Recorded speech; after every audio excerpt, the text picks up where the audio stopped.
সুপ্রিয় শিক্ষার্থীবৃন্দ, সবাইকে শুভেচ্ছা। এইচএসসি ভূগোল প্রথম পত্র সৃজনশীল সকল প্রশ্নের উত্তর, পঞ্চম অধ্যায় জলবায়ু উপাদান ও নিয়ামক। ইতিপূর্বে আমি অনেকগুলো ক্লাস নিয়েছি। এই পর্বে আজকে আমার আলোচ্য বিষয় স্থানীয় বায়ু। স্থানীয় বায়ুর সংজ্ঞা এবং যে বিভিন্ন বিশ্বে যে স্থানীয় বায়ুগুলো আছে তাদের নামের তালিকা প্রভৃতি আলোচনা করার চেষ্টা করব। এই অধ্যায়ে আজ আমার 29তম ক্লাস। নিজে আমার নাম লেখা আছে এবং ছবি দেওয়া আছে। এটা আমার ইউটিউব চ্যানেলটা সাবস্ক্রাইব করার আহ্বান জানিয়ে ক্লাসটা শুরু করি। প্রথমে আসি স্থানীয় বায়ু বা লোকাল উইন্ড কাকে বলে। গতানুগতিক ধারায় আমি যেভাবে ক্লাস নিয়ে থাকি, প্রথমে একটু বইয়ের ভাষায়, তারপরে আমি সেটাকে বিস্তারিত আলোচনা করার চেষ্টা করি। স্থানীয় বায়ু বা লোকাল উইন্ড কাকে বলে? যখন কোনো একটি বিশেষ অঞ্চলের ভূপ্রকৃতি, জলভাগ, স্থলভাগ, অক্ষাংশ প্রভৃতির তারতম্যের জন্য বায়ুচাপের তারতম্যের সৃষ্টি হয়, ফলে সেই অঞ্চলে বায়ুচাপের তারতম্য হেতু যে বায়ু প্রবাহিত হয় তাকে স্থানীয় বায়ু বলে। অর্থাৎ ভূপ্রকৃতি, জলভাগ, স্থলভাগ, অক্ষাংশ প্রভৃতির কারণে বিশ্বের বিভিন্ন স্থানে যে চাপের তারতম্য হয়, এই চাপের তারতম্যের ফলে স্থানীয়ভাবে যে বায়ু প্রবাহ সৃষ্টি হয় তাকে স্থানীয় বায়ু বলা হয়।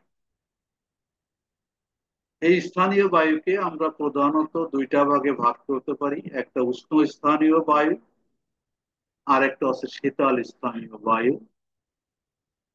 এখানে কিছু উদাহরণ যদি আমরা দিই, যেমন লিভ্যান্ড, নরওয়েস্টার কালবৈশাখী যেটা, তারা, বুরান, বোরা, বার, বেলাক্রোলার, তিনুক, ফন, এগুলো বিশ্বের বিখ্যাত স্থানীয় বায়ুর নাম। এখানে স্থানীয়ভাবে এই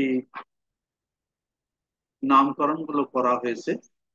স্থানীয় বায়ু হিসাবে স্থানীয় বায়ুর নামকরণটা স্থানীয় ভাবেই করা হয়েছে। তো যাই হোক, আমরা এখানে আগেই বলে রাখি যে স্থানীয় বায়ুর যে একটা তালিকা, অসংখ্য স্থানীয় বায়ু বিশ্বে আছে।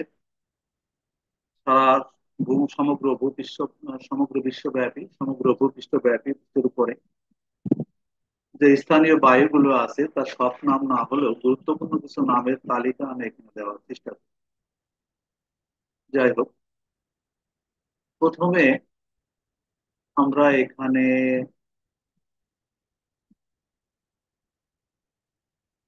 কিছু স্থানীয় বায়ুর নাম দেওয়া আছে, যেমন স্থানীয় নাম কি, তার প্রকৃতিটা কেমন, এবং কোন অঞ্চলে এটা প্রবাহিত হয়। এইভাবে আমি একটু সংক্ষেপে আলোচনা করব। প্রথমে কালবৈশাখী, যেটা বাংলাদেশ, উষ্ণ এবং আর্দ্র, যে বৃষ্টিপাত হয় পূর্ব ভারত এবং বাংলাদেশে, এই বায়ু প্রবাহ দেখতে পাওয়া যায় বা অনুভব করা যায়। আধি উষ্ণ ও শুষ্ক বায়ু, উত্তর পূর্ব ভারতের সমভূমি অঞ্চলে এটা প্রবাহিত হয়।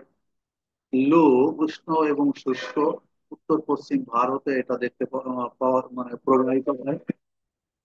ফন অত্যন্ত গুরুত্বপূর্ণ একটা বায়ু, উষ্ণ এবং শুষ্ক বায়ু, ইউরোপের রাইন উপত্যকাতে এটা প্রবাহিত হয়। চিনুক, এটাও একটা গুরুত্বপূর্ণ স্থানীয় বায়ু, উষ্ণ এবং শুষ্ক, রকি পার্বত্য অঞ্চলের পূর্ব ঢালে এটা প্রবাহিত হয়।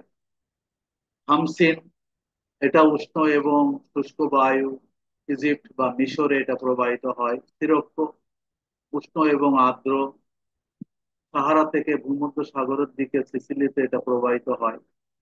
হারমাটন উষ্ণ শুষ্ক, পশ্চিম আফ্রিকার মধ্যভাগ থেকে বাইরের দিকে। মিস্ট্রাল শীতল বায়ু, আল্পস পর্বত থেকে ফ্রান্সের দিকে প্রবাহিত হয়। এখানে এই জিনিসগুলো সবসময় মনে রাখা দরকার বিভিন্ন চাকরির পরীক্ষায়, বিশেষ করে এমনকি বিসিএস পরীক্ষায়ও এই প্রশ্নগুলো এসে থাকে। এবার আরো কিছু নাম আমরা নিয়ে এখানে আলোচনা করি। যেমন পম্পেরো উষ্ণ এবং শুষ্ক বায়ু আন্দিজ পার্বত্য অঞ্চলে প্রবাহিত হয়। সোলানো উষ্ণ এবং আর্দ্র বায়ু সাহারা থেকে লাইবেরিয়ার দিকে প্রবাহিত হয়। বোরা শীতল এবং শুষ্ক বায়ু হাঙ্গেরির বহির্ভাগ থেকে উত্তর ইতালির দিকে প্রবাহিত হয়। পুনাস শুষ্ক এবং শীতল বায়ু আন্দিজ পর্বতের পশ্চিম ঢালে। ব্লিজার খুব শীতল বায়ু তুন্দ্রা অঞ্চলে। এবার আসি রিক ফিল্ডার্স উষ্ণ বায়ু এবং অস্ট্রেলিয়াতে প্রবাহিত হয়। পুরগা শীতল বায়ু রাশিয়ার তুন্দ্রা অঞ্চলে প্রবাহিত হয়। লেভেন্ডার শীতল বায়ু স্পেনে প্রবাহিত হয়। নরিস্টার উষ্ণ বায়ু নিউজিল্যান্ডে প্রবাহিত হয়। সান্টা আনা উষ্ণ বায়ু দক্ষিণ ক্যালিফোর্নিয়াতে প্রবাহিত হয়।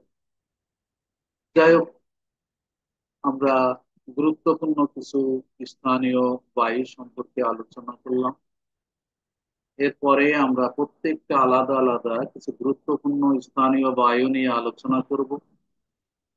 সেই পর্ব দেখার আহ্বান জানিয়ে আজকের মতো এখানে শেষ করি। আল্লাহ হাফেজ।